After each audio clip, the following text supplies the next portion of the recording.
네, 고조되는 북한의 도발 수위, 이어서 양욱 아산정책연구원 부연구위원과 좀 더 자세히 이야기 짚어보겠습니다. 어서 오십시오. 안녕하십니까. 예.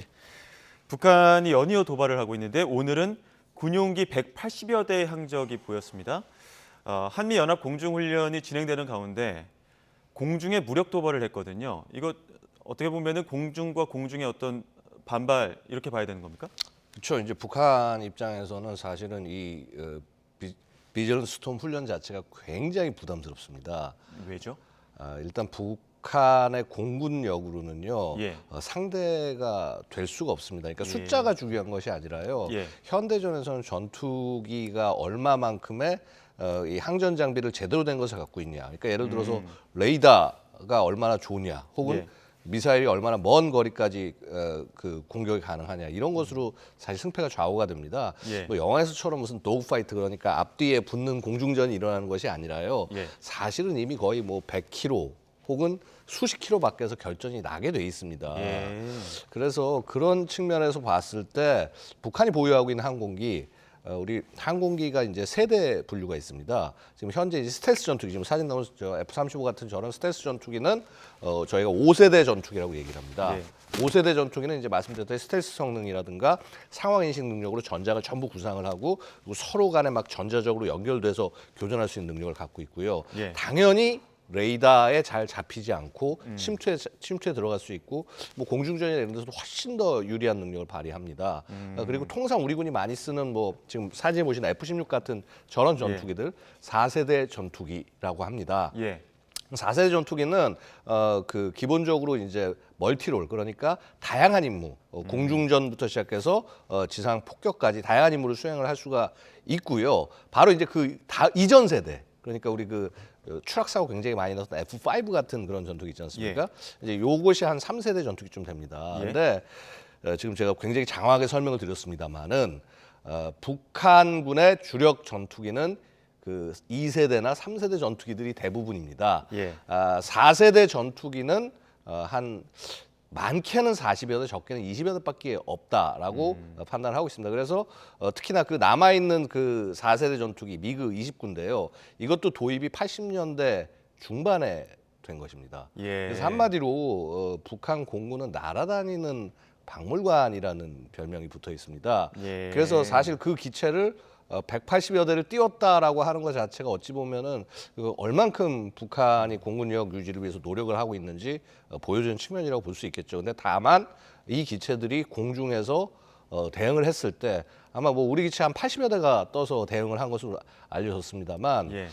뭐 한 그 정도 수준이면은 충분히 아마 그 우리 상공에 접근도 못하고 격추될 그럴 전력입니다. 예.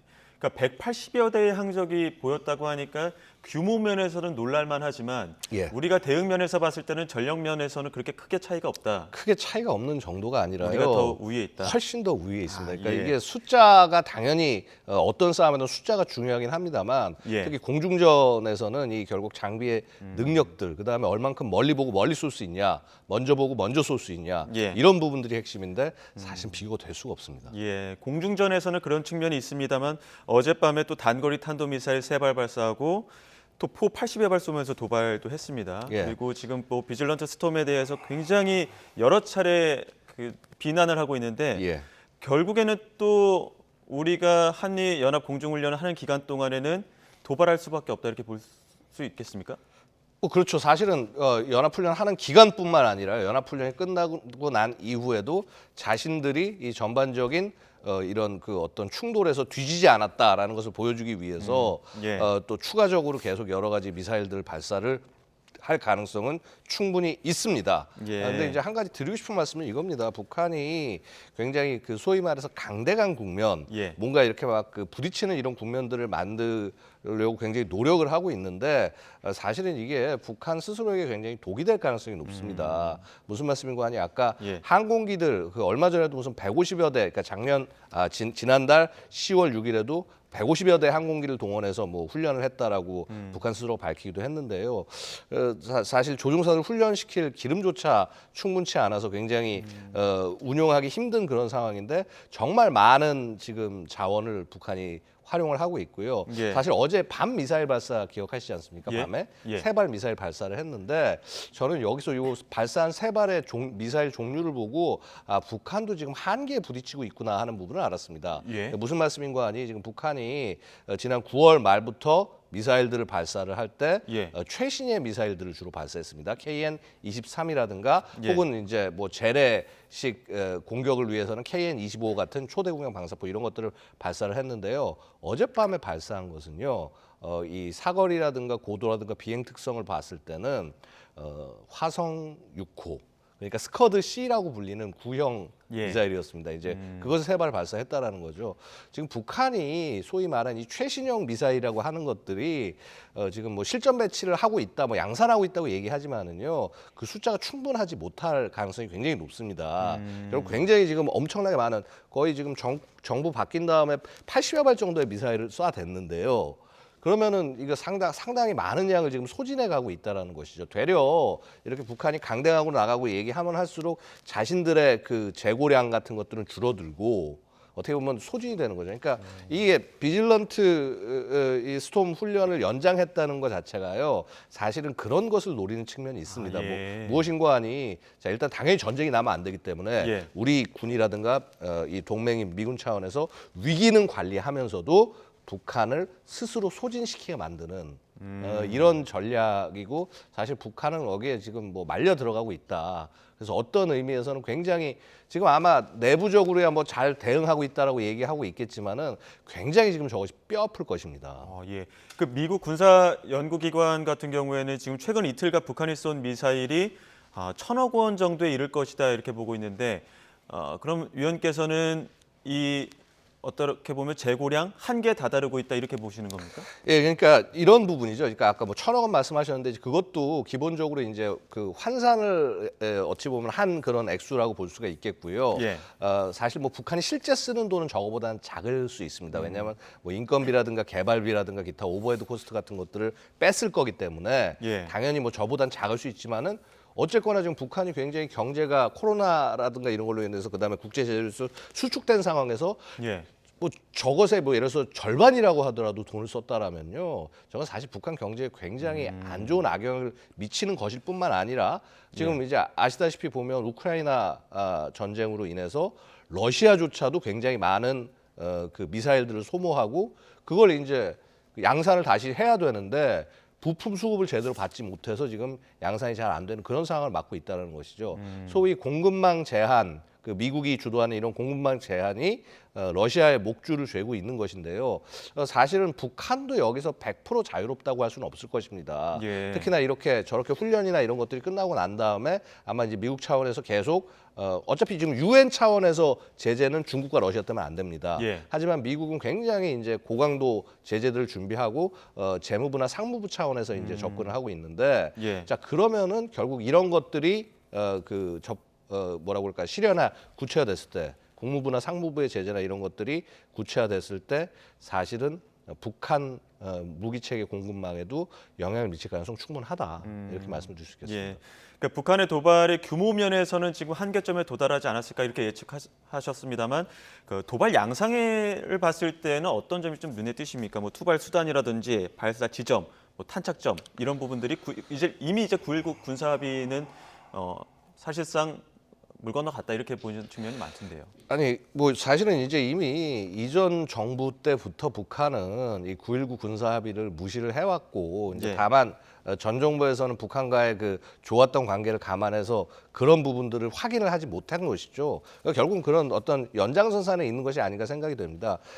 다만 이제 북한의 지금 도발 양상들이 거의 도발의 종합 세트라고 부를 만큼 거의 모든 도발들을 지금 다 하는 것을 뭐 당장 요 2, 3일간에 보셨을 겁니다. 여기저기서 이것저것 마구 쏘고 있잖아요, 지금. 맞습니다. 그 예. 거의 북한 전역에서 뭐 탄도 미사일, 뭐 지대공 미사일, 예. 뭐 이렇게 해안포 이런 것들을 전부 지금 쏴대면서 그러면서 저렇게 행동을 하고 있는데 사실은 좀 어찌 보면은 되려 좀 안쓰러울 정도라고 볼 수 있겠습니다. 그만큼 북한 자체는 이게 뭐 전쟁의 위협이라고 얘기하지만 제가 볼 때는 굉장히 그 공포에 질린 듯한 그다음에 혹은 김정은의 그 어떤 그런 그 전반적인 그 지도력 이런 것들을 모으기 위해서 어찌 보면 존재하지 않는 위기 상황을 만들어가는 듯한 예. 좀 그런 모습들을 좀 볼 수가 있습니다. 예, 지금 뭐 미국에서 열린 그 한미 안보 협의회 한미 국방장관 만났는데 지금 앞서 같이 보셨습니다만 그 공동 성명에서 미국의 전략사단을 자산을 한반도에 상시 배치하는 수준으로 운용하겠다 이렇게 합의를 했습니다. 이거는 어떤 의미라고 보십니까? 사실은 이제 그 얼마 전에 뭐 아마 이렇게 기억하시겠지만은 북한이 이제 전술핵을 실전 배치하고 막 그 이 운용 전략이라든가 운용 교리라든가 이런 것들이 너무나 공격적으로 바뀌니까 국내 여론이 예. 굉장히 안 좋았습니다. 예. 그러면서 뭐 전술핵 재배치 혹은 뭐 핵 공유, 심지어는 핵 개발 이런 여론들이 국내에서 굉장히 많이 올라왔었죠. 사실 미국 입장에서는 그 어떤 것들도 받아들이기 어려운 상황이고요. 예. 그렇다고 한다면 미국이 보여주는 것은 자 동맹으로서 우리 확실하게 지켜주고 있다. 그래도 불안하다고 한다면 이런 전략 자산 여기에 배치를 상시 배치까지는 어렵지만은 예. 그 여러 가지 이제 현실적 어려움들이 있습니다. 상시 배치는 못하지만 거의 상시 배치에 준하게 순환을 하고 조금 더 자주 오고 그래서 대한민국이라든가 뭐 혹은 뭐 일본이라든가 대만이라든가 소위 이러한 국가들이 필요할 때 언제든 딱 쓸 수 있게. 왜냐하면 예전 같은 경우는 우리가 뭐 전략 자산 배치를 논의를 해가지고 해서 오게 하거나 이런 과정을 통해서 굉장히 나름의 어려움들이 있지만은 이것을 거의 자동적으로 끌어쓸 수 있는 수준으로 격상을 시키겠다. 그런 방향성을 커다란 방향성을 장관들끼리 어느 정도 이렇게 합의를 한 것이 아닌가 이렇게 볼 수 있겠습니다. 예, 한미 간에 운용할 수 있는 무기 체계들은 그렇게 신속하게 운용할 수 있게끔 합의를 했다라고 볼 수 있겠지만 우리의 어떤 전략 자산들 아니면 우리의 이제 무기 체계들을 사용하는 부분에서는 최근에 좀 실패를 겪은 부분들이 많지 않습니까? 좀 낙탄을 한 경우들도 있었고, 예. 뭐 유도탄 사격 대회에서 패트리언 요격 미사일 한 발 뭐 장비 오류 나기도 했었고, 맞습니다. 이런 부분에 대해서는 우리의 대응 체계는 좀 안전하다고 보십니까? 당연히 문제가 있는 것이죠. 예. 근데 이 문제가 왜 저는 있다라고 생각하냐면요. 이제 뭐 비난하는 것이 아니라 예를 들어서 지난 정부 시절 예. 뭐 코로나도 있고 여러 가지 이유가 있었죠. 하지만은 훈련이 사실은 거의 이루어지지 않았습니다. 거의 한 2년 3년 동안 거의 훈련이 사실상 예. 뭐 길게 얘기하면 9.19 합의 이후부터도 훈련들이 줄어들기 시작하면서 그러면 정상적으로 여러 가지 검증이 됐어야 될 어떤 무기체계나 이런 것들 훈련을 통해서 검증돼야 됐던 것들이 제대로 검증이 안 된 것이죠. 그래서 지금부터라도 빨리 이렇게 다양한 그동안 못했던 다양한 훈련들을 통해서 어떤 문제들인지 찾아내야 됩니다. 이거 나중에 혹시 만에 하나 그런 일 절대 있으면 안 되지만은 만에 하나 정말 큰일이 나가지고 해서 동원을 해서 썼는데 뭐 오발이 나고 뭐 미사일 쐈는데 되돌아오고 이런다? 이거 정말 큰일 아니겠습니까? 그런 일이 생기기 전에 그런 문제들을 파악하고 해결하기 위해서 우리가 평상시에 굉장히 피땀을 흘려서 훈련을 하는 것이고요. 그래서 그렇기 때문에 더더욱더 이렇게 이 위기를 외부 세력이 조성하는 상황에서는 예. 더더욱더 훈련에 집중해야 된다고 말씀 올리겠습니다. 문제가 생기면 안 되겠지만 드러나는 문제에 대해서 완벽하게 좀 보완을 하면서 나아가야 될 그런 부분도 있는 것 같습니다. 지금까지 양욱 아산정책연구원 부연구위원과 이야기 나눴습니다. 오늘 말씀 고맙습니다. 감사합니다.